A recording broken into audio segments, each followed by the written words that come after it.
Alors à moi de vous présenter mon caillou confiné. Alors le voici. Alors vous voyez que par sa forme arrondie, eh bien, il s'agit d'un galet que j'ai ramassé sur les côtes de la Bretagne Nord, dans la région de Saint-Malo, lors d'une toute première sortie géologique que j'avais organisée lorsque j'étais étudiant.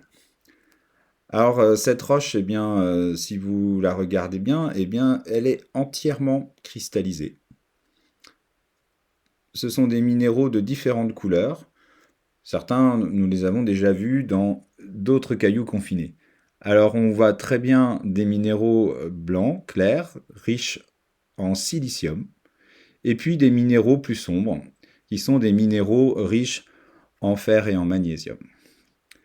Alors lorsque l'on voit la disposition très hétérogène de ces minéraux, on voit des lits de différentes couleurs, des blancs, des noirs, mais aussi des gris.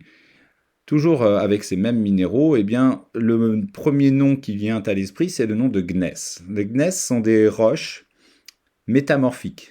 Alors ces roches métamorphiques, ce sont des anciennes roches, par exemple une roche sédimentaire constituée de sable et d'argile, qui progressivement, au cours du temps, s'est enfoncée dans la croûte terrestre et sous des nouvelles conditions de pression, de température beaucoup plus élevées, eh bien, la roche sédimentaire a entièrement recristallisé pour former eh bien, ces minéraux. Alors on voit aussi sur cet échantillon qu'il y a eu de la déformation. Je ne sais pas si vous voyez les plis des lits clairs là qui sont plissés. Donc ça correspond bien à une histoire très longue et en profondeur lors de mouvements tectoniques. Alors ce gneiss, eh bien, si on regarde de plus près, est un peu plus qu'un gneiss.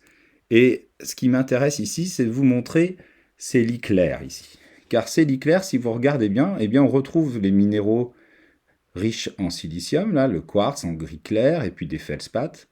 Mais regardez, à chaque fois, ils sont entourés de filonnets noirs. D'ailleurs, si je prends une séquence, regardez, ici j'ai une roche grise, puis noire, puis blanc, puis noir, puis gris. Et ça se répète, gris, noir, blanc, noir et enfin gris.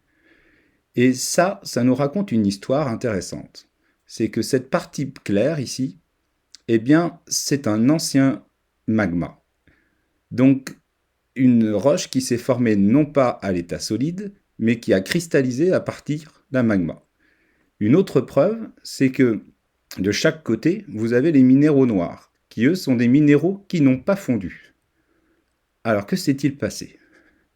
Eh bien, l'idée, c'est de dire que la roche grise, constituée de tout petits minéraux blancs et noirs, blanc plus noir égale gris, eh bien, a partiellement fondu, c'est-à-dire que ce sont les minéraux clairs qui fondent, qui se réunissent entre eux pour former le liquide magmatique, et en laissant sur les côtés, en repoussant de chaque côté les minéraux noirs, ceux qui n'ont pas fondu, qui résistent à la température. Et on le voit pour chaque filonnet blanc. Donc finalement, cette roche métamorphique, c'est un peu plus que ça. C'est une roche qui a partiellement fondu. Les filonnets blancs correspondent à des roches magmatiques, associées étroitement à des roches métamorphiques. Alors cette roche, c'est bien qui est mélangée, c'est ce que veut dire le mot migmatite, son nom.